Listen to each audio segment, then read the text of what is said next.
Don't ruin your life. Introduction video number 2. Who might benefit from this video series? The Don't Ruin Your Life video series is primarily directed at people from the mid-teens through about 35 years of age. However, older people might also benefit depending on the particular subject addressed. At age 35, you may think you've got life pretty well figured out. You don't. Even if you have above-average intelligence and can observe the world with a fair degree of honesty and objectivity, if you're 35 or younger, it's likely that there are still crucial areas of life about which you're still naive, misinformed, or ignorant. If your mind is closed, or if you don't get information about the world from varied sources, you'll remain that way until you die. You might question this assertion by pointing out that the U.S. Constitution allows a person as young as 35 to become president. But the Constitution was written when life was shorter, harder, and more dangerous, and when the consequences for ignorance or plain stupidity could be harsh and even fatal.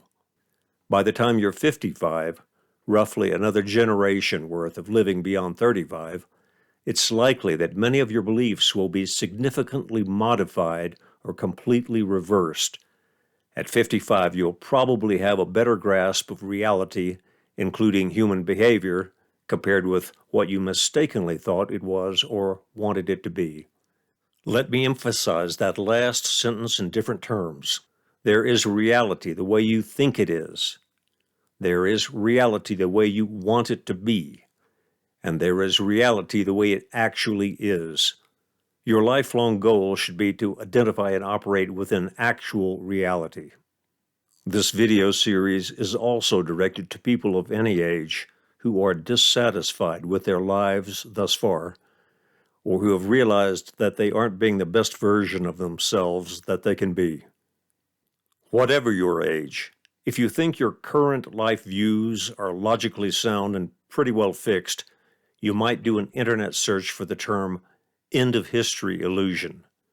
This is the false belief that you're wiser than you were in the past, but from this point on you will not become significantly wiser.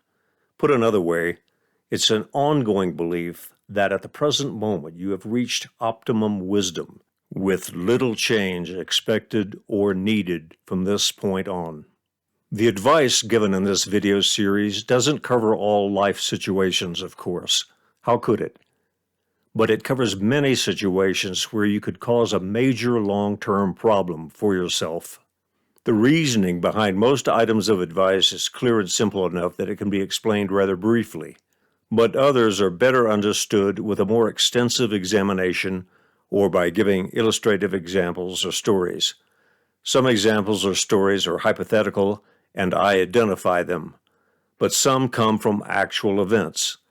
In such cases, I've changed identifying details to avoid possibly embarrassing or hurting the feelings of anyone involved. One final thing. There's an old saying, the perfect is the enemy of the good. It means that rejecting something that is good because you think it isn't perfect may leave you worse off than before. That saying applies here. There are probably some parts you'll disagree with or that trigger negative emotions. If that happens, make a mental note and keep listening. Maybe you misunderstood the advice, or you gave it the worst possible interpretation, or you failed to note a key sentence. Maybe there's information further along that eliminates your concerns. And maybe, in a few years, you'll agree completely with the advice that you previously rejected. To sum up, don't dismiss the entire video series because you currently disagree with a particular statement or item of advice.